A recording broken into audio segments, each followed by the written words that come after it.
गौतम बुद्ध के समय में उनका एक अनुयायी हुआ जिसका नाम था महाकाल।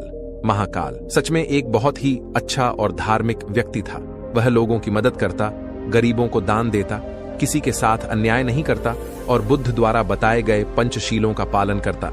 शीलों का पालन अर्थात हत्या नहीं करना, चोरी नहीं करना, व्याभिचार नहीं करना, झूठ नहीं बोलना और नशा नहीं करना।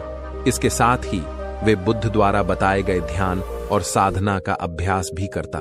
वह हर पूर्णिमा और अमावस्या को बौद्ध आश्रम में होने वाले उपवासों में हिस्सा लेता और पूरी रात बुद्ध के प्रवचन सुनता।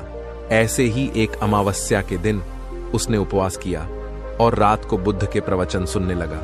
भोर सवेरे जब बुद्ध के प्रवचन समाप्त हुए तो आश्रम से निकलकर वह पास की तालाब में नहाने के लिए चला गया। उसी रात उस गांव में कुछ चोर एक घर में चोरी करने के लिए घुसे हुए थे।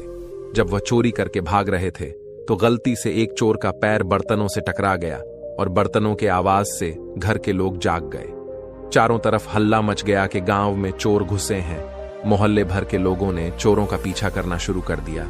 कुछ देर तक तो चोर गहने जेवरात की पोटली लेकर भागते रहे, लेकिन जब उन्हें महसूस हो गया कि बचना संभव नहीं है, पकड़े जाएंगे, तो तालाब के पास से जाते हुए चोरों ने सारे गहने जेवरात महाकाल के कपड़ों के पास फेंक दिए और वहां से भाग गए।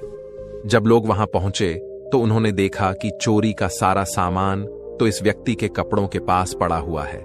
सभी लोगों ने महाकाल को ही चोर समझ लिया और तालाब से बाहर निकालकर उसे मारना शुरू कर दिया। वह कहता रहा कि मैं चोर नहीं हूं, मैं तो रात भर प्रवचन सुनकर आया हूं और यहां सिर्फ स्नान कर रहा था। मुझे नहीं पता ये चोरी का सामान यहां कैसे आ गया। लेकिन भीड़ ने उसकी एक ना सुनी और ये कहते हुए उसे और मारने लगे कि अच्छा, चोरी करने के बाद अब नाटक कर रहा है कि मैं अच्छा आदमी हूं, प्रवचन सुनकर आ रहा हूं।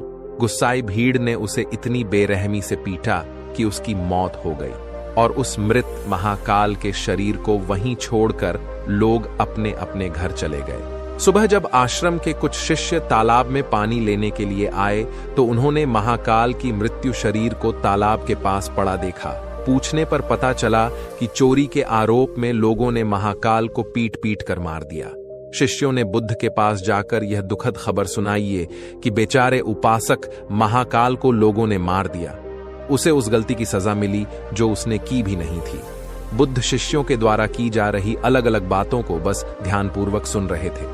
तभी उनमें से एक शिष्य ने बुद्ध से पूछ ही लिया, बुद्ध, ये बात तो आप भी जानते हैं कि महाकाल कितना अच्छा इंसान था। उसने कभी किसी के साथ कुछ गलत नहीं किया, फिर उसके साथ इतना गलत क्यों हुआ? बुद्ध ने कहा, महाकाल तो इस जन्म में तो अच्छा था, लेकिन आज जो भी उसके साथ गलत हुआ उसी के कर्मों का फल है जो उसने पूर्व जन्म में किए थे। अपने पिछले जन्म में महाकाल वाराणसी के राजा के यहां एक राज अधिकारी था। वाराणसी के पास एक बड़ा व्यावसायिक गांव था जहां पर पहुंचने के लिए जंगल को पार करना पड़ता था। लेकिन उस जंगल में कुछ लुटेरे रहते थे जो कि वहां से गुजरने वाले राहगीरों और छोटे व्यापारियों के सामानों को लूट लिया करते थे।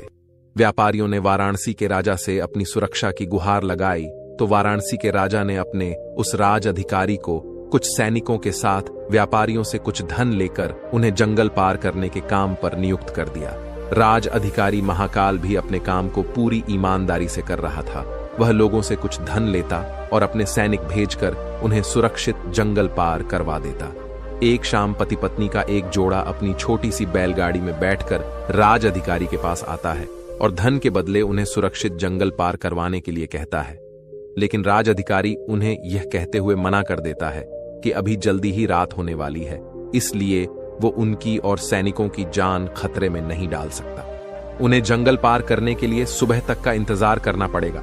वो पति पत्नी बहुत आग्रह करते रहे कि अभी रात होने में बहुत समय है, वो उन्हें जंगल पार करा दे।